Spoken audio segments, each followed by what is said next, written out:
Hi friends, இன்றைக்கி சிறகடிக்க ஆசை பார்ப்போமா? என்னடா அயனார் துணையும் பாண்டியன் ஸ்டோரும் போடுறவங்க சிறகடிக்க ஆசை போடுறாங்கன்னு நினைக்காதீங்க. ஒரு சிஸ்டர் கேட்டாங்க, அதுக்காண்டி போடுறோம் வாங்க. முத்து வீட்டில் வந்து எல்லோரும் சாப்பிட்டுக்கிட்டு இருக்காங்க. எல்லோரும் சாப்பிட்டுக்கிட்டு இருக்கையில் பார்த்தீங்கன்னா மனோஜுக்கு சாப்பாடு பிடிக்கல. முத்து வீட்டில் மீனா வீட்டிலேருந்து சாப்பாடு கொண்டு வந்து கொடுத்ததை முத்து சாப்பிட்டுக்கிட்டு இருக்காரு. அம்மா நான் அதை கொஞ்சோண்டு சாப்பிட்டுக்கிறேம்மான்னு சொல்கிறாரு மனோஜ். அவங்க அம்மா சொல்கிறாங்க என்னமோ பண்ணி தொலை அப்படின்னு சொல்கிறாரு. சொன்னோடனே அதை வாங்கி மனோஜ் சாப்பிட்றாப்புலமா சூப்பராக இருக்குமா அப்படின்னு சொல்கிறாங்க. அதுக்கு அவங்க சின்ன தம்பி சொல்கிறாரு, அண்ணி வச்சா எப்போயுமே சூப்பராக தான்டா இருக்கும் அப்படின்னு சொல்கிறாங்க. இதெல்லாம் நடந்துக்கிட்டு இருக்கையில் மனோஜ் சொல்கிறாரு, நான் ஒரு நல்ல பிளான் போட்டேன், எனக்கு இனி டைவர்ஸ் ஈஸியாக கிடச்சிரும்னு சொல்கிறாரு.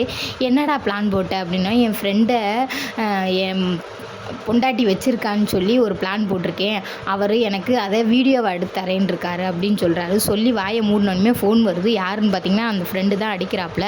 என்னை யாரோ போட்டு அடிக்கிறாங்க, வந்து காப்பாற்றுங்க ப்ரோ அப்படின்னு சொல்கிறாங்க. சரின்னு சொல்லிட்டு முத்துவும் மனோஜும் வந்து காப்பாற்றிடுறாங்க.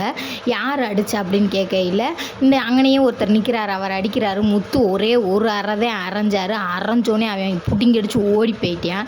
எதுக்காண்டிங்க அடித்தாங்கன்னு தெரியல. ரோஹிணி தாங்க வர சொல்லி வந்தேன். கடைசியில் பார்த்தா அந்த சட்டையை கட்டுங்கன்னாங்க. சட்டையை கழட்டினேன். அப்புறம் பார்த்தீங்கன்னா ஆளை உள்ளே விட்டு அடி நான் அடித்து நொறுக்கி தள்ளி விட்டாங்க.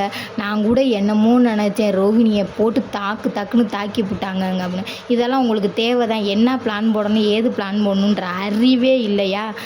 அவன் தான் சொல்கிறேன், உனக்கு எங்கெங்கே போச்சு புத்தி? எங்கள் ஃப்ரெண்டுக்காண்டி ஹெல்ப் பண்ணுங்க.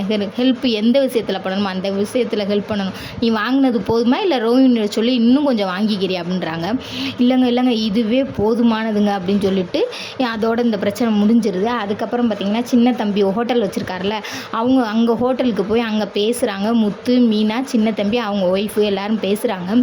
இவ்வளோ நாள் ரோஹிணி செஞ்சது தப்பு தான், ஆனால் இந்த விஷயத்தில் மனோஜ் ஆள் வச்சு அடித்தது எந்த விதத்துலையும் தப்பு இல்லை, கரெக்டு தான். நல்ல நோக்க கழட்டியிருக்கணும். ஆனால் எப்படினாலும் ரோஹிணிகிட்ட இருந்து மனோஜுக்கு டைவர்ஸ் வாங்கி கொடுத்துடணும் அப்படின்னு சொல்லி இவங்க 4 பேரும் பேசிக்கிறாங்க. ரோஹிணி வர போய் எல்லாம் மீறி போய் தப்பு பண்ணிக்கிட்டே இருக்காங்க அப்படின்னு சொல்லி சொல்கிறாங்க. அதுக்கப்புறம் பார்த்திங்கன்னா வீட்டில் அவங்க அப்பா வந்து தலையில் கட்டு போட்டு கையில் கட்டு போட்டிருக்காரு. மயம் பாவம், மனோஜ் பாவம்ட்டு ஜூஸை போட்டு கொண்டு வந்து, இந்தாடா மனோஜ், அம்மா உனக்கு நல்ல பொண்ணு பார்த்துருக்கேன், நீ இந்த ஜூஸை குடிடா. அம்மா பொண்ணோட போட்டா இருந்தா கொடுமா அப்படின்னு.